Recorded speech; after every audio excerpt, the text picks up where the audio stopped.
I grew up like a savage.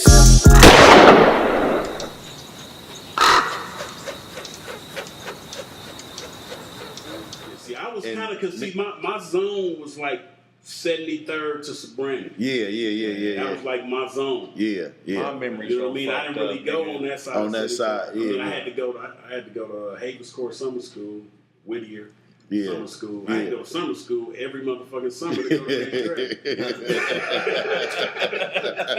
track. That's crazy. But it wasn't because I was stupid. It was just because back then the air, you just goofing off. Right. What now was did y'all, when y'all did Berryessa, there was a video shot at the original one? Outta Control. With the jet ski. Yeah. Damn, that is Berryessa. Yeah, that's Berryessa. Yeah. That was the video. That's why I asked about that. Cause that motherfucker moving too, man. You can see this shit now. You can see. Hey, that pull that up, Corn. Berryessa was like you said, it wasn't no Twitter, it wasn't no Facebook. It was like a rave. Right. You know how like a rave, like you would go down 85th and you'd be like, wow, what the fuck is that? Yeah. I never heard. If you wasn't somebody who knew somebody who knew somebody who was plugged in, you just wasn't going. Right? Yeah. People was coming. But it was like 15,000 motherfuckers who knew somebody who knew somebody. 15,000 motherfuckers coming to Lake Bear, letting their hair down. Mm-hmm. Hey, and with no Get word there out, and letting their hair down, mate. How the hell did y'all get that word out? But I guess y'all was all already hella popular. Right. No, that's what it was. It was all word of mouth. But it was cause like I told you, we fool with air. I mean, from Sabrani to the Doves. Hey, look, that's outside though. hey, go back. yeah, nigga, Go back real quick, man. Go back real quick, nigga, man. this is where we at right now. 85th and East 14. Yeah, man. Look at this real Oakland shit though, man. You know, apartment C sign. Look at that corner right there. Apartment sign, and that store was Moon's. Corn, you gotta study this video, man. I already peeped it. That's Get what your I'm history about up, with nigga. this Berryessa shit. You gotta know what this means. You don't know what this means. You can't be in this building and don't know what this means. Yeah. You don't know that? Too Clean ain't came in here. We ain't got too clean up in here yet. No, I'm saying much as I'm saying much as Too Clean walk up in this motherfucker. Hey, Hey, much as but the fuck, no, you know what? I take that back. That's not too much. You absolutely right. He should know that right now. At this point, this nigga been down here. He been on 83rd here for years. You know what I mean? Hey, man, we gonna get it together, man. But so at this time when this shit was going, it's crazy to watch this shit too and see the style of clothing coming back. You know what I'm saying? How the old school that Brookfield, watch the dance. You go crazy in it. Yeah. I was tied in with the Flatland back then. Them was my dudes. Yeah. So I just stole their dance. I'm like, man, You ain't steal shit, nigga. You got family. You grew up. You say your mama was from Brookfield? What skating ring was that? Pops was from Brookfield. Mom's was from Sabrina. Yeah. Mom was Sabrina. My Nah, you ain't stole nothing, nigga. That's you. What skate? But I rock with them. Yeah. No, I'm saying I would go hang with them dudes and be at the party doing. I mean, the Flatlands was one of my stops. And you got on Never Worry. That's Blunt Funk. Blunt Funk. That's Blunt Like, Funk. but it just was the one you had on Never. And Blunt Funk. Shout out to Rick. Huh? Wait, hold on. Rich. Blunt Funk. Blunt Object. Blunt Object. Yeah, Blunt Funk, shout out Stone. Yeah, Stone is Blunt Funk. Blunt Funk. Yeah, Blunt Object. Yeah, Rich. Yeah, Blunt Funk was a record label. Blunt Object was a clothing line. Yeah. Okay. That was MJ brother. There we go. Going crazy. They want to hear somebody drowned and died. Yeah. It was later. That was this that year. That's when you see the helicopter came down. That was the airlift. My partner Wayne from the Ville. His sister Kenya dropped her cell phone. No, her purse in the lake. I about to say, she had a phone. She dropped her purse in the lake. You know who that is? Dude dove in there to go get it. Who? And he drowned. Will Clay. Is What? it? Will Clay. Oh. Will Clay. Oh shit! And he was just hitting the. And he was. That's right there is Lake Berryessa. This legendary right here, boy. Tell you. Damn. Look at him. Man, year after year, y'all upgraded y'all boats. Skate like a mother. Yeah. watching y'all. Every year, this thing was getting bigger and better, man. You get Beeler. You seen boy Beeler? I would even say that. Beeler? D-Shot. The big Beeler. What? Now see how the reach was? That's Vallejo niggas. Yeah. You know what I mean? Man, 15,000 Okay. niggas. They was on that. See, that's the police on the I was there. looking at it. You was at this one? My truck right there. Okay. I was there, me and Lil Clee. Yeah.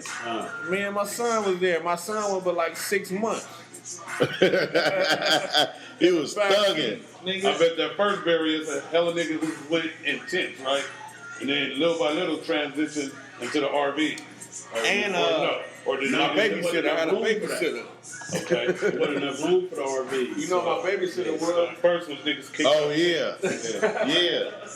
Yeah, I saw the upgrade, because by the time I touched down, I started fucking with it. My first Berryessa, I was in the tent. My second year, we rented the big RV buses. Mm-hmm. Then the third one, I had me a boat. You had your boat on the third one? Where did that Berryessa? Get mine. So when did it actually switch to Comanche?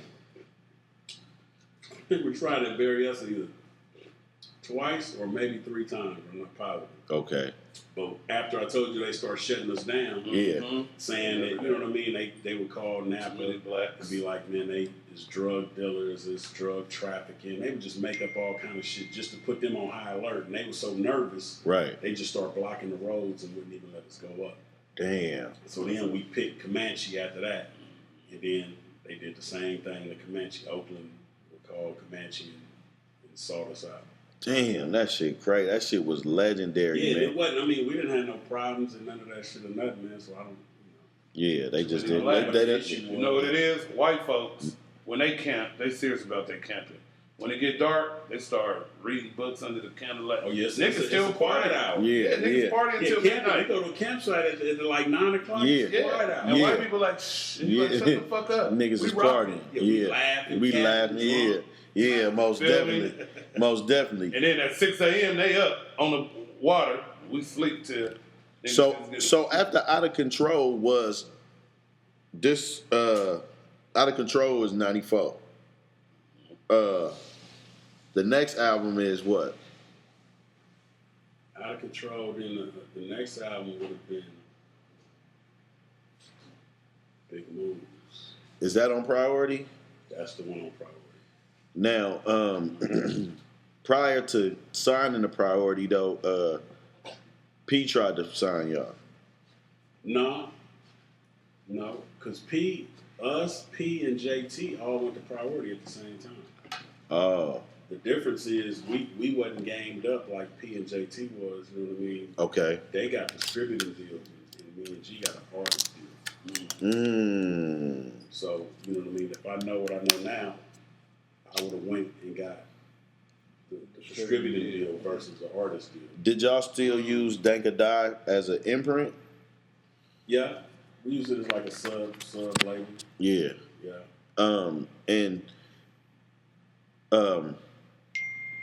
When y'all got the deal, who was y'all A&R there? Dave Weiner. Damn. I know who Dave Weiner. Who else Dave Weiner signed? Because Dave Weiner is now he's with Tech Nine. That's who that is. He's with Tech Nine. That's who that is. But That's he was the A&R at Priority back then. okay. And so what was deals like back then? Man, deals, but I mean, you had to. We was new to it. You know what I mean? And we was just happy to get a deal. I mean, back then they would say points, and basically a point is 10 cents. 10 cents, and most 10 points was the basic average deal. They'd say, we're gonna give you 10 points. and then sometimes you could have 12 songs and they still wouldn't want to give you over $1, right? But they don't pay you yet. That's why people now you see people like Kanye, everybody saying they don't want to put more than 10 songs because if you put whatever you put extra, you're not getting paid for. Yeah. You're only getting paid for 10 songs. So if you put any extra, you don't get paid nothing extra for the song. I read about that a long time ago, and everything you need to learn about the music business. This is actually a good ass book, but This business and music. yeah, That book. yeah. But so when y'all there, did they give y'all a hell of an advance? They gave us we got like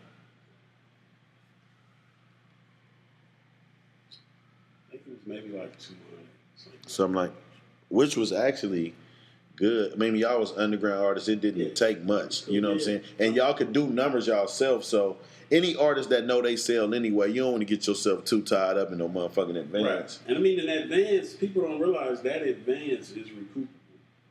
Okay. You got to pay that advance back, and that advance is why it's called an advance, is because we're gonna advance you money to make your album pay back. Right. We need our money back. Yeah, man. and you got to take that money and go pay producers, pay for studio time, pay for mixing, mastering. You got to pay for your shit that the billboard fines. No. This is just to create the product. Yeah. Okay. Then they'll pay for billboards and all that shit, but that's recoupable too. Right. So when you think you living it up and you, man, they invited us to we popping champagne, we on the plane. That shit charging you. When you get your motherfucking statement, they charging you for milkshakes, rent a car. Ain't taking nothing of that shit. Like, what's this, $7? That was that milkshake. Why did the manager get the presidential suite? Why did the road manager charged you? Yeah. That nigga, your road manager left in the ambulance.